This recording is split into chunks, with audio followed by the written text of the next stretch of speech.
Okay, well, we're getting into lesson 4.6, the last lesson of our chapter. We're going to have a real quick review just about absolute value. The absolute value of a number, of course, is measuring the distance that number is from zero on a number line. But just to help us out a little bit, let's say that I gave you the absolute value of 5. The absolute value of 5 would equal 5. The absolute value of negative 3, by way of comparison, would equal 3. So what we're seeing is, if we have a positive number inside the absolute value, we're going to keep it positive. If we have a negative number inside of the absolute value, we're going to change that to a positive value. The absolute value of 0 is 0 itself. The reason for this, again, is we're really measuring distance from that number to 0 on the number line. Distance is always non-negative. But let's take a look at our first two examples. We're going to be evaluating functions. And if this looks familiar, it's because we have done it many times before. Taking a look at example 1, f of x is the absolute value of x plus 3. And for part A, we'd like to find f of negative 1. What we're doing is we're going to replace x with 1. So everywhere where we see an x, we put 1 in there instead. Now, something I'd like to point out to you is that the absolute value, we can think of this as a very special type of grouping symbol. It's really a special type of parentheses. We always have to do what is inside of parentheses first. Here is no exception. 1 plus 3 is 4. And then the absolute value of 4 is 4. That's our final answer. So moving on to part B, f of negative 4. Again, all we're going to do is everywhere where we have an x, we will replace that x with negative 4. Again, absolute value really is a special type of parentheses. We always have to do what is inside parentheses first. Negative 4 plus 3 is what we need to simplify. Negative 4 plus 3 is actually negative 1.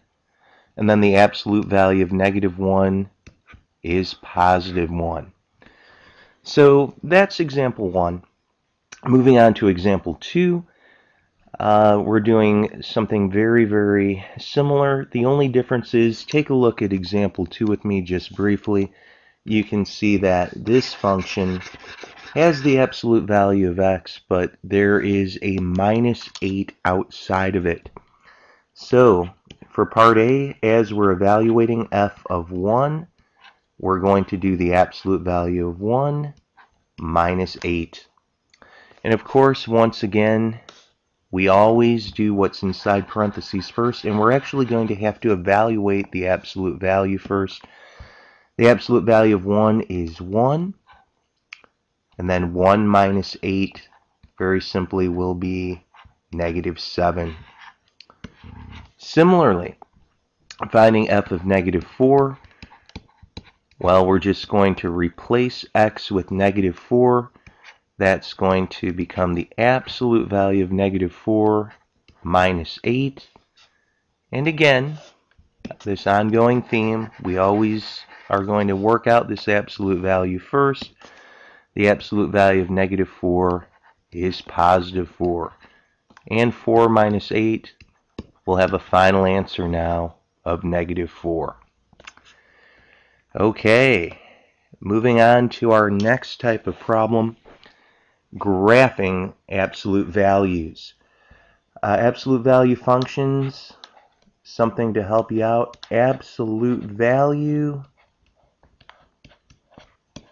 looks like a V.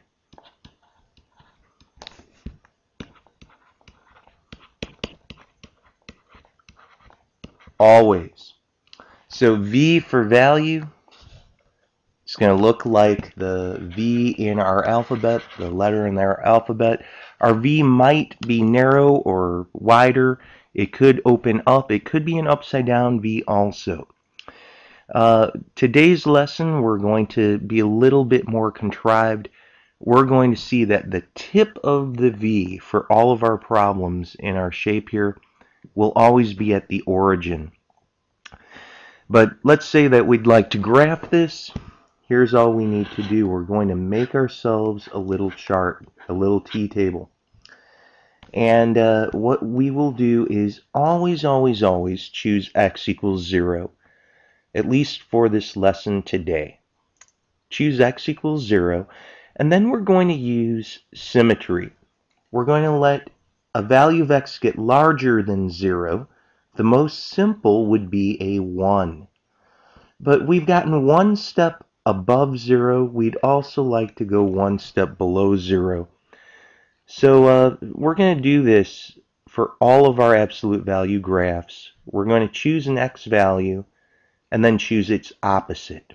And we're always choosing 0 as well. Well, plotting these points, we could let x equal -1 and see what happens. It's really going back to the problems that we just did. Evaluating functions, we're saying, hey, what happens when we plug a -1 into our function? Well, the -1 has to be dealt with first in this absolute value. The absolute value of -1 is +1, and 2 times 1 is a 2. Now, we could work out what x equals 0 is, but immediately I'd like to plug in x equals 1 as well. So go back to our function y equals 2 absolute value of x, but replace our x with a 1. You're going to see that the absolute value of 1 again is a +1. 2 times 1 is a 2. What about 0? Well, if we were to let x equal 0, I think you could see pretty quickly what's going to happen. Absolute value of 0 is 0. 2 times 0 is 0 itself. So we're going to have the origin. What I really want to point out to you, at least for today's lesson, as we're working out with an x value of 0 and choosing an x value of 1 and then -1, the corresponding y values will be the same. We're going to see this to be the case for all of the graphs that we make. These ordered pairs that we've just graphed are -1, 2, 0, 0, and 1, 2. Let's plot these very quickly. 1 to the left, up 2 for -1, 2. 0, 0, of course, is the origin. 1, 2, we go 1 to the right and we go up 2. Hopefully you see the V. And this is going to be sufficient for us to make a quick absolute value graph. It looks something just like this. So doing a quick recap, make yourself a table. Always choose x equals 0. Then choose a positive x value. Most of the time we're going to let x equal 1. And then correspondingly choose the opposite of that x value. We'd like to go the same number of steps above x as below. And we're going to see in just a little bit that we're always going to have symmetry. Taking a look at example 4 then, just following up with what we just did. Choose x equals 0. We could let x equal 1. We could let x equal -1 once again. And at this point, let's investigate what's happening. If x were to equal -1, we'll have -4 times the absolute value of -1. Now, very often kids will say, oh, I see what's going on. A negative times a negative is a positive. Kids will want to take -4 and multiply it to -1. You can't do that. The absolute value is a special type of parentheses. You have to deal with this first. And the absolute value of negative 1 is a positive 1. So negative 4 times 1 is going to get you negative 4. Let's see what happens when we plug in x equals 0. Usually kids are saying, hey, I think I see what's happening immediately. I hope you do. The absolute value of 0, of course, is 0. Any number times 0 is 0 itself. Well, there's one more thing to check, and that's what happens when x is equal to positive 1. We would have y is equal to negative 4 times the absolute value of positive 1. But the absolute value of positive 1 is 1 itself. Negative 4 times 1 is negative 4. And here we go again. These y values are the same. So plotting these points, negative 1, down 4. 1, 2, 3, 4. We'll have 0, 0 over here. 1 to the right, down 4 is going to be this other point. And I hope you can see that there is symmetry for these two graphs. In fact, this is so very, very important. We're going to see this in just a moment for our last problem. The point 1 comma negative 4 and the point negative 1 comma negative 4 are symmetrical to each other. They are points that would be reflected onto each other if we reflected over the y-axis.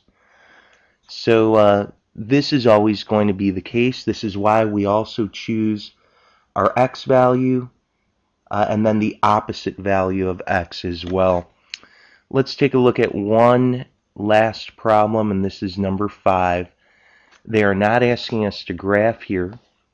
Rather, what they're asking us to do is, with this function of y equals 10 absolute value of x, find the point that is symmetric to negative 2 comma 20 on the y-axis.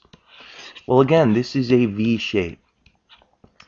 And you can see if I have negative 2 comma 20, they're giving that to us. We'd always have 0. But guess what we're going to be choosing for our other x value? We'd be choosing a positive 2. Now normally we would be choosing a 1 and a negative 1, but you could choose any x value that you'd like.